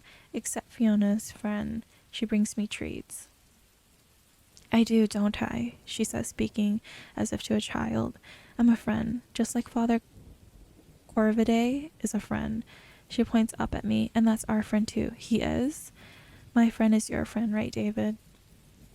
With some effort, David winks one eye shut. He brings me in close to ogle me with the other. What's his name? Great, she doesn't remember me. Henry, I shout down in the strange whisper. Henry, I shout down in a stage whisper. That's our friend Henry. Now put him down. David pouts out his lips until it's bigger than my bunk back at school. He nods thoughtfully. Henry's friend, he says. A moment later, I'm safely down with Fiona. Thanks, I tell her. But she ignores me. David, I brought you something. Look. She opens a large shoulder bag and retrieves a plastic container filled with sharp, sweet-smelling chocolate cake. A couple slices are missing. She creaks open the plastic lid. Ta-da! David's eyes glazes over and his jaw drops. Thank you. He stoops down to collect his prize, tossing the whole thing in his mouth like it's a bonbon. His rotten teeth grind it up, and muddled saliva streams into his beard. I can't help thinking that, were if it not were for Fiona's flirtatious Fiona's arrival on the scene, that'd be me in there. Says the giant. He turns and gallops into the trees, vanishing all over again. Thanks. Fiona ignores me. She's fiddling with the closure of her shoulder bag. Damn, this is a brand new purse. It's what I get for lugging a cake around all day. I thought you never bothered with the whole say cheese thing. She looks at me puzzled. What would you have said? Fiona gives up on the clasp of her purse, letting it flop loose. Look at this. I totally stretched the leather. So, do you work here? You're a babysitter for giants in a graveyard? She laughs. No, I don't work here. Why does anybody go to a cemetery? She points at the modest grave 2 plots over. It's a 2-foot slab lying flush with the earth. It says, Charles Fernandad Sarlat, R.I.P. A plastic pot of flowers sprouts up in the corner. I'm sorry. Don't be, says Fiona. He was a jerk. Probably where my brother gets it from. When Mom remarried, she made me promise I'd still visit him once a week. A promise is a promise. She motions with her head into the woods, which is why I'm such good friends with David. I learned early on that if you happen to be a wolf and you want to lope around this place by yourself, you need to appease a giant. She shrugs. It's not a problem. David has simple tastes. Candies or cigarettes. I don't approve of the latter, and I don't need to. I'm always able to steal the leftover cake from my work. It's a bakery. She looks into the trees and laughs. Nobody understands why I never get fat. The whole time she's hardly looking at me. Me, on the other hand, I'm staring. She ties the closure of her purse into a makeshift clasp and finally pays me some attention. She studies my face, leaning her head sideways, all the way to her shoulder. We've met, right? You look kind of familiar. Actually, only I trail off.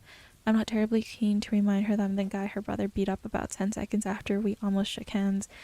Before I can make up a story, though, she leans in and she reads the insignia sewed onto my uniform. Wait a sec, she says. You're from St. Remus? She looks around. Didn't they just leave? I saw my brother getting himself in trouble like always. She squints at me. I don't get it. Why are you still here? I didn't want to go back.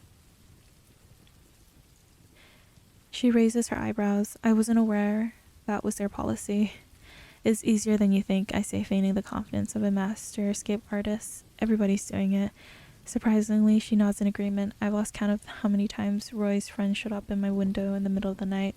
She shakes her head, inhaling fretfully through her snout. Enjoy it while you can. They always catch you in the end, the police, I mean. Oh. So what's your plan? My plan. The reason you escaped? She smiles. Her teeth are nothing like Roy's, which have probably been knocked out and rearranged more times than he can remember. Fiona's teeth, however, are smooth and pristine and gleaming white. You got a girl on the outside, right? Sure, I think. You're pretty much it, but instead I say, I need to help. I need to find a friend of mine. I can't help but wonder if she's scared of me. If she sees me as an escaped thug. While I'm wondering, she turns and starts off towards the gate. Which way are you headed? I lope after her, towards Elvenberg, I think. Convenient. I'm going the same way myself. We'll take the streetcar together. She leads me off and I can't help but prick up my ears. The noise seeps through the trees. I can hear them. The sound of the city. Faint but relentless. The bellow of factories. The trundle of streetcars. The clatter of shoes, boots, and hooves against endless sidewalks. The chime of countless voices of every pitch and intonation. Sounds I haven't heard in a long time. Part 2 of the city. I think, chat. We're gonna end it here. We're like a quarter done. We'll pick this up maybe in a few weeks or so. So yeah. But I did promise girlfriend experience. So chat. Get ready for girlfriend experience. Let me put the book away 1 second. Volume this down for you. I hope you guys are enjoying your night. But okay. And then after this, I was gonna put stream on TV. I could read another chapter. Should be fine. I'll read another chapter, Hesesito. Just one more chapter, okay? Chapter 10. An audience of one. Being clustered in St. Remus for so long, I'd forgotten what a roadhouse What a madhouse the city can be. All around us, streets teem with folks of every stripe. Plotting hedgehogs, witless mules, stripping water nixies, fledgling pigs, pensive elves, slow-eyed cats, crafty humans, limp-legged frogs, watchful ravens, and so on, and on, and on. On the streetcars, we're crammed in like herring, packed and pickled in a rolling jar. The city's a fun house, an unruly parade, a circus, with Eden hovering high above like a silent ringmaster. So tell me again about this friend of yours. His name is Jack. Fiona looks at me sideways. The little hominid. I wonder if maybe she's as prejudiced as her brother, but then she chuckles. Roy hates that kid. Roy hates everybody. He can be a jerk sometimes, a lot of the times. I know, she says, then falls silent. I've probably gone and offended her. Sometimes, she says. Like with me. And Mom, he can be so sweet. She looks out the window, and since I can't think of what to say next, we ride in silence. Outside, the city rolls past. Tubes of neon wink at us, even though it's not yet dusk.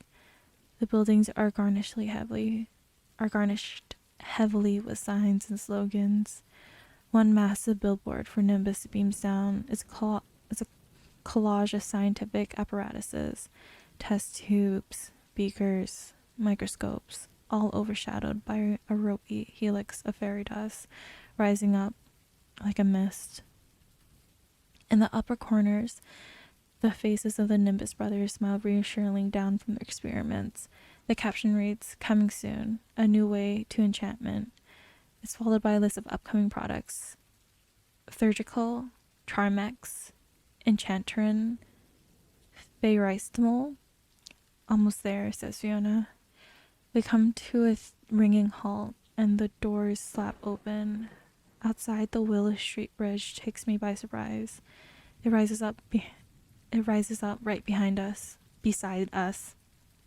Blotting out the sky, more than half the streetcars empties, and Fiona's granted a little more room, backs away from me. One or two more stops, she says. Uh-huh. We're moving under the bridge, right where the accident happened. This is you, she points to the bright green arch that marks the board of Elvenberg. As the streetcars slow, she says, "It was nice to see you again." "Listen," I say, "haven't been out in the open for a while, so, well, obviously I don't know too many folks, so I trail hoping she'll pick up the thread. You do realize you're about to miss your stop." I hadn't even noticed the driver putting on the brakes. Maybe we could hang out sometimes, like before the police catch up with me. Fiona sighs. They always do, you know. She opens her bag and finds a pen and a crumpled napkin. Propping one foot on the wall, she uses her knee for writing surface.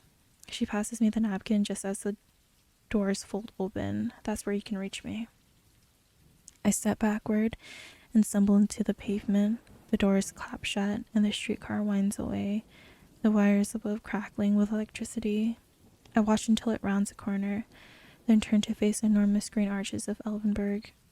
Every inch of the sidewalk is so well trodden that the whole neighborhood feels worn down like the carpets of an old hotel. There are folks everywhere, elves for the most part, but every other species of citizen is well represented. All of them jostle to outstep their neighbors, elbowing for bargains in the market or merely shoving folks out of the way just for kicks. The address on Jack's note says 1020 Pine Street, apartment 7B. I try asking for directions from a pig and her son, but she tugs the little guy away so fiercely she nearly tears his arm off. The two of them duck into a shop just to avoid me. Old habits die hard, I guess. Next I tried a weary old mule clopping up from the opposite direction. With a shaky forehoof he points me across the street.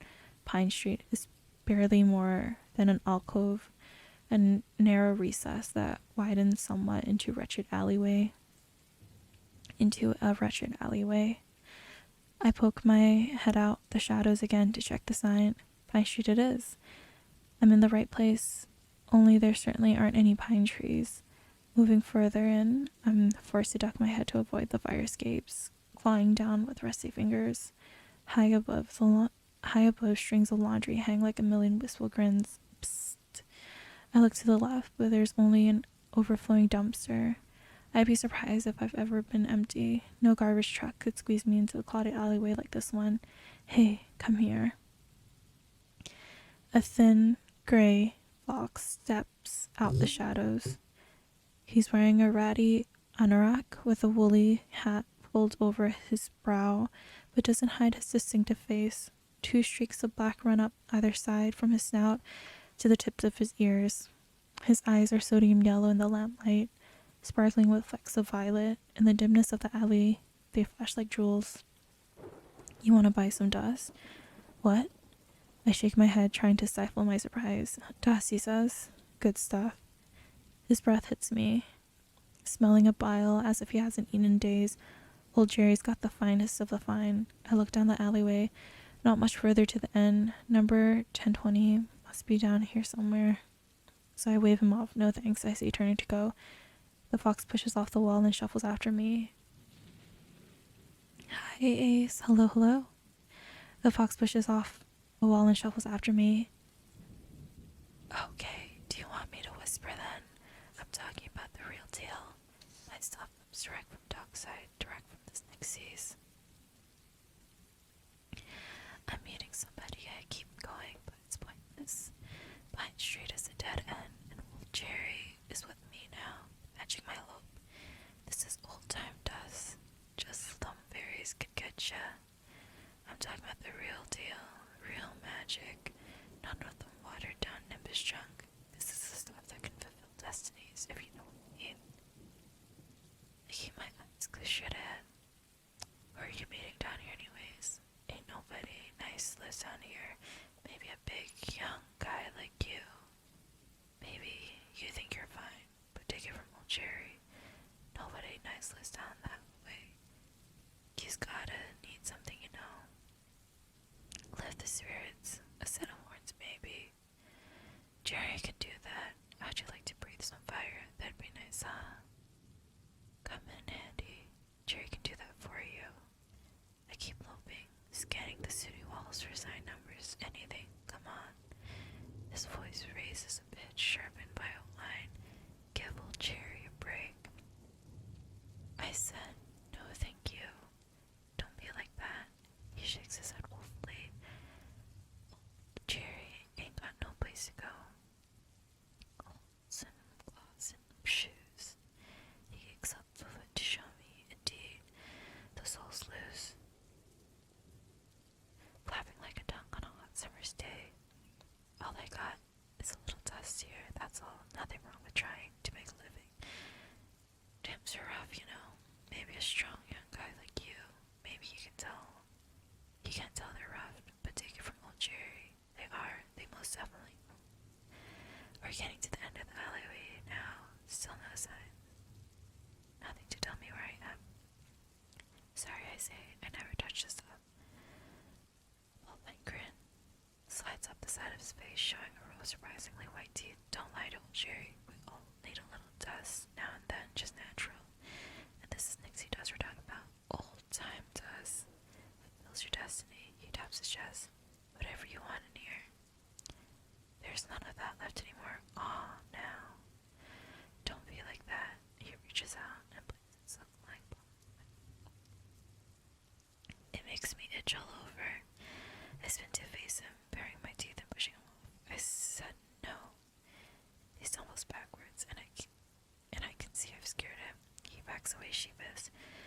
Sorry, guy. Didn't know you'd take it so hard. Leave me alone, okay? He nods. Sure, but who knows? Maybe I'll see you again. Maybe we can do business some other times. He smiles. Again. With his improbably perfect teeth. Don't forget old Jerry. I wish I do not have binaural mics. They are $400. Don't forget old Jerry. He turns his back and moves off towards the lamplight of the main street. The sole of his broken shoe claps against the ground, strangled applause from his audience of one. Change to the end of the alleyway.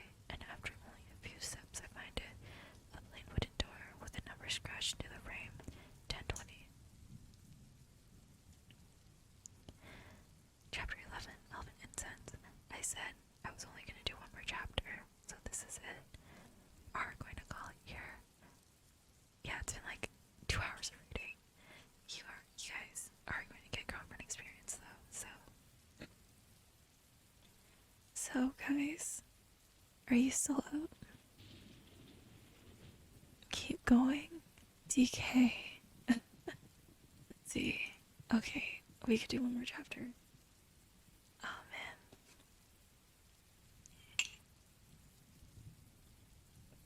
You guys forget the title also says girlfriend experience at the end. We can do one more. Chapter 11 short. We'll do one more chapter. Chapter 11, Elven Incense. The door isn't locked, or rather, the lock's been smashed away, leaving only a splintered wound in the door frame.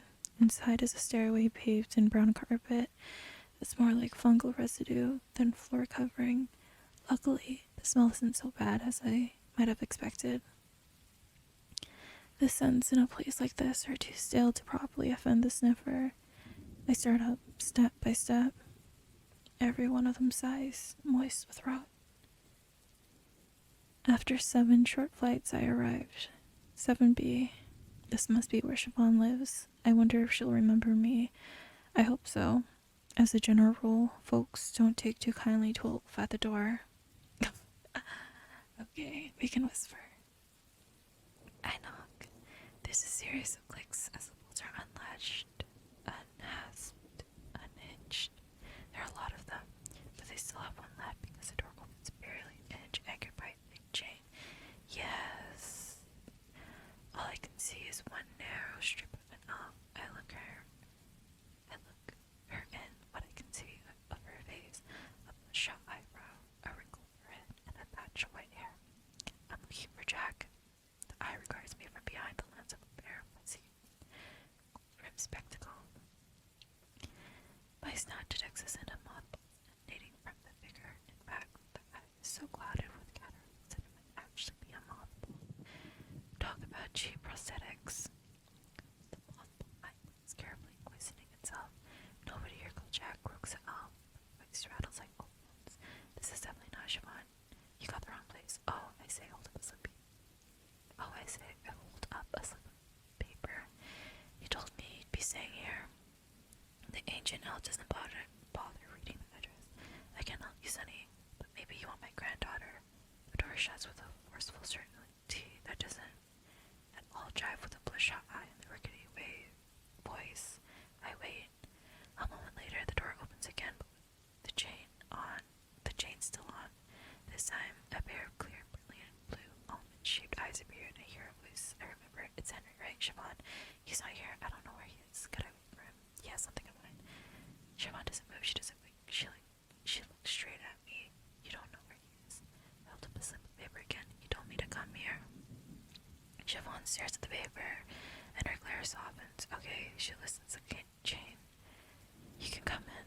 Siobhan stands aside as I duck under the miniature elven door frame. Inside, the ceilings are low. I'll have to stick to doors. Get out of the way. I gotta lock up. With a sudden jab, Siobhan shoves me further inside. She kicks a wooden stool against the door to reach the top. Here, I say, let me do that. Together, up top and her pillow, we seal the tiny apartment away from the messy stairwell up Pine Street. So she says, when we're finished, Henry, well, is she nervous to have a wolf walking most of the space in her narrow? She doesn't show it. She sticks out her hand. Siobhan, thymus. My hairy, grizzled, black shake her long, pale elven fingers. It's like shoving a dirty baseball mitt on a baby. Henry Whelp, she says. Paint Perlins, my great-grandmother. With a flat of her hand, she points towards the darkened corner of the room. I see a mothball eye greeting me at the door, a pair of lemon shining out of a scarf and a knitted shawl.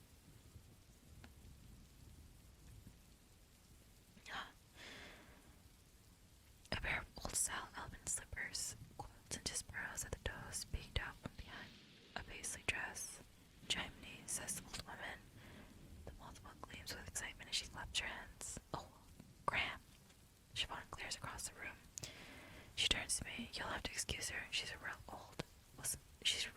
Wasn't a lot of integrating between the species back in her day.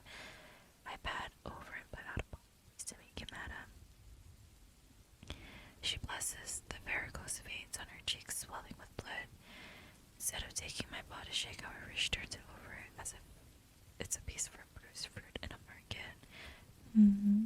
She pours over my nodding like a fortune teller. Spectacles slide comically down the bridge of her nose, and when she looks up at me, her face is full of mock astonishment. Oh, big teeth you have, she giggles and kicks her slippered feet. Graham! Old Elf claps her tiny hands. I always wanted to say that. Siobhan sighs. Let's talk in the kitchen. She tugs me across the room, ignoring her grandmother's spastic feet. As I pulls away, I glance back at the old lady. She pretends to sour her face and pokes her tongue out. It's hard not to like her. Siobhan's kitchen. Oh, 1 second. Siobhan's kitchen consists of one large cupboard, one tiny fridge, and a stove with a single burner. It's a sad-looking room. The bare walls stained with generations of steam and grease. Siobhan fills an empty teapot. Siobhan fills a tiny teapot with water, puts it on the burner, then turns to face me with a worried look. So you really don't know where he is? I thought I'd find him here. He has something of mine. Well, you know Jack, she says with a touch of bitterness. He comes and goes. I'm not gonna do a Valorant accent. Has he been here? 3 days. It's a long time even for him, she says carefully. She carefully pours the hot water into 3 porcelain mugs. It was so nice having him around. He's really good with Graham. She loves him almost as much as she loves Lils. Siobhan's laugh almost. Where did you meet him? At school. Ro and I. It was one of the first schools to be truly integrated, at least among the hominids, elves, dwarves, humans.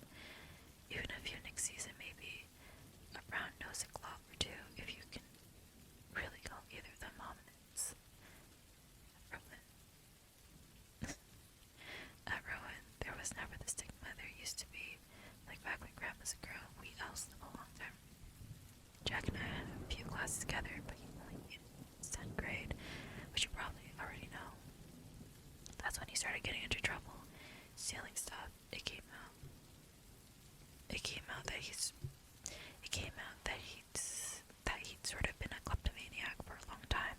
For whatever reason, she shakes her head. I stuck with him. Now I've just been accepted to Mid-City U, and he's on the run from cops. Hell, escaped. I even helped him escape. She rolls her eyes. What a man. Siobhan. Graham's voice crackled from the next room. Where's my tea? Don't forget the honey. None of that hard stuff. What's your tea? Siobhan rolls her eyes again. They both rot your teeth, Graham. And it's a good thing I don't have any left. Giggles, and Siobhan gives me an aspirated look. A moment later, the 3 of us are sitting around the front room, candles glowing in every corner, and incense smoldering on the table. It smells sweetly of summer rain and eucalyptus. 3 of us sip from the mugs of chamomile and milk. I'm hunched on the floor so there's no chair brave enough to contend with me. Siobhan looks at me. I'm sorry, I forgot to ask. You said Jack had something of yours. What is it? A vial. Oh, she said. Hold on a minute. She puts down her tea, gets up, and paces into the bedroom. When she comes back, she's got it in her hands. He left it here. I thought it was just another random thing he wrote. Well, it wasn't. It was something important, and it belongs to me. She shakes her head, silently admonishing her boyfriend for his thievery. He never stops, not even with his friends.